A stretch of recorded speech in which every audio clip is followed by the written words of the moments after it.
We want to know, who are the Fireside Poets? In the 19th century, 5 American poets from the New England area became known as the Fireside Poets.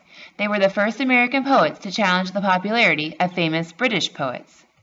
William Cullen Bryant was very involved in politics. He helped found the Republican Party and was a supporter of Abraham Lincoln. Some of his famous poems include Thanatopsis and To a Waterfowl. Henry Wadsworth Longfellow is arguably the most popular of the Fireside Poets. He is well known for his poems Paul Revere's Ride and Evangeline. Of interest to us is The Song of Hiawatha, a long poem Longfellow wrote about a Native American hero. John Greenleaf Whittier was quite political and very active in the anti-slavery movement. He was a founding member of the Liberty Party and is well known for his book Snowbound. Oliver Wendell Holmes was a medical doctor and writer. His poem Old Ironsides, about the famous United States Navy ship, the USS Constitution, is believed to have saved the ship from being sent to the scrapyard. James Russell Lowell was also vocal in anti-slavery causes. The First Snowfall is one of his most important works. He also wrote several collections of poems. How did they write? Their style of writing was not fancy or new, and they were not trying to develop new forms of poetry. They stuck to regular meters, themes, imagery, stanzas, and rhymes, primarily using end rhyme. Their writing was not just fluff, though. It was filled with emotion and morality and was aspiring and often patriotic. What did they write about? They wrote about home life, U.S. politics, American legends, nature, landscapes, mythology, events from American life, love, family, children, death, hard work, duty, honor, and responsibility.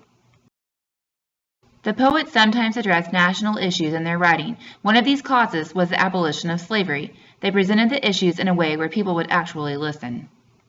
Why were they so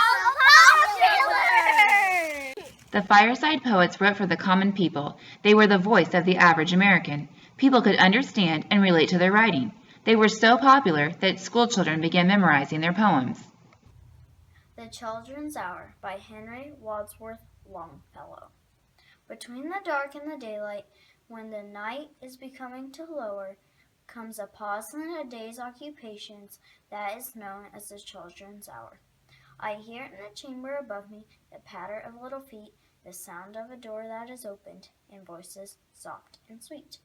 From my study I see in the lamplight, descending the broad hall stair, grave Alice and laughing Allegra, and Edith with golden hair. Why were they called the Fireside Poets? The Fireside Poets were a source of entertainment for families. They would gather around the fire and read the poetry together. Out of the bosom of the air, out of the cloud folds of her garments shaken, over the woodlands brown and bare, over the harvest fields forsaken, silent and soft and slow descends the snow.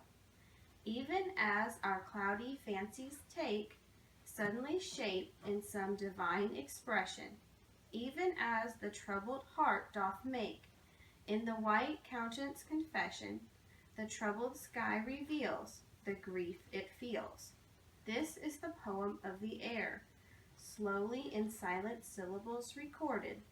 This is the secret of despair, long in its cloudy bosom hoarded, now whispered and revealed to wood and field. Why are they still a big deal today? The Fireside Poets' opinions and academic backgrounds were reflected in their work, which created more openly emotional poems. They were not trying to impress other writers and scholars. They were simply writing for the people. Their works changed the audiences and standards for poetry, which paved the way for some romantic writers to follow. Today, people can still understand and relate to their writing.